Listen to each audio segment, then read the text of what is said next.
The United States government knew about the ET presence no later than July of 1947, Roswell. Made the decision at that time to keep that from the American people. Fine. Almost exactly 5 years later to the week, there was a significant flyover of Washington, D.C. The U.S. government had a problem. General John Sanford made the response for the government, which was equivocative, but not unreasonable. But also there came a response from Donald Keogh, who flat out said, these are extraterrestrials. It's not human. Again, the government made the decision to keep this from the American people. 10 years later, 1962, we had the Cuban Missile Crisis, where we almost had a nuclear war. Only 4 years after that, these craft started appearing over our nuclear facilities and shutting our nuclear weapons down. How many times this happened in the 60s, we don't know. Because the Air Force probably at some point was able to keep a much tighter rein on the outcome. But witnesses for a number of these shutdowns came forward. They have been trying to testify before Congress for 30 years, which is when they initially made the decision to start coming forward, led by Captain Robert Salas. The government has not allowed them to testify. And in fact, it has virtually ghosted them. It was about the only thing they could do. All right. And so that was in the 60s. Again, the government kept this from the American people. Decades went on. And then we start to approach what I think is the end game, the end of the truth embargo.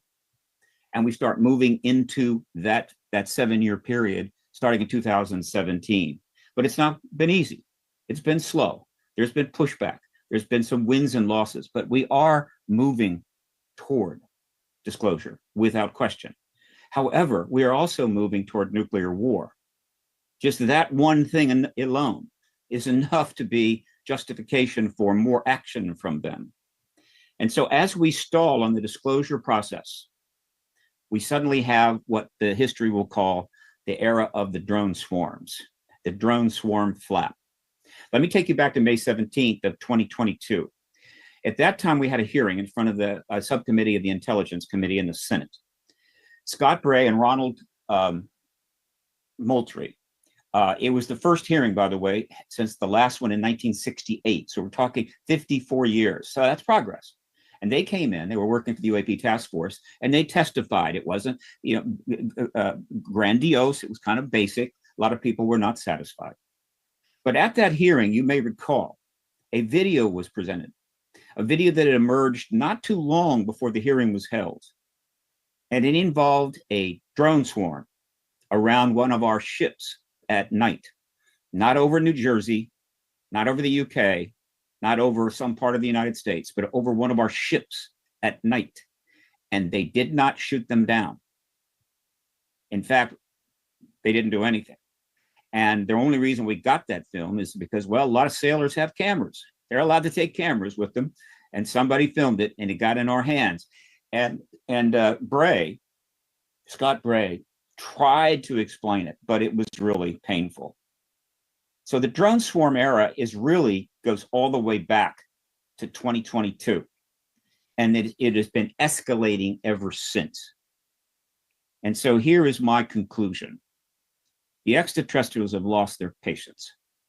And the risk to us as a civilization has only increased. And so they've decided we're going to end this nonsense. And so they are doing incursions, using their devices, whatever they are, not just in one place, not in two places, not on one continent, multiple continents. And the US government knows it. And what do? Here's what they do, right? You can't shoot them down. They know they're extraterrestrial, I can assure you, right? Trying to shoot down extraterrestrial craft of any kind or orbs of any kind, you end up killing human beings, and it's hopeless.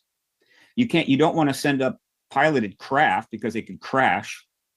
So you send up your own drones to somehow monitor them as best you can. And so what you're seeing is a mix of military drones and non-human craft entities of whatever type they want, engaging in some, I guess, process, probably mostly surveillance by us of them, And that is all the government can do.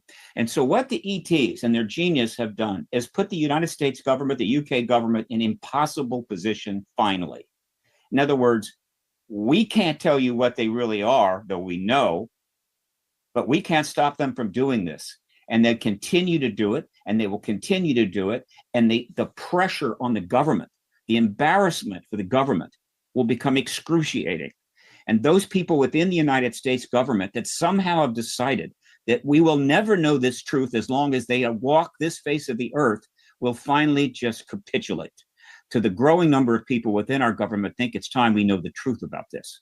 And so this is an ET-driven intervention to get us into the post-disclosure world before we blow ourselves to hell.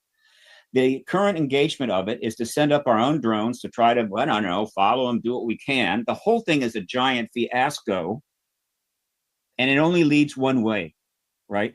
There's so many of these things can go on, and so many members of the Senate or the House or the DOD that have to come out with ridiculously idiotic answers and make complete fools of themselves before they realize if we would end this truth embargo, we could stop making fools of ourselves and our government and move on with civilization. That's the narrative that I'm using for this. I'm very comfortable with it, but I certainly invite those that disagree. Thank you.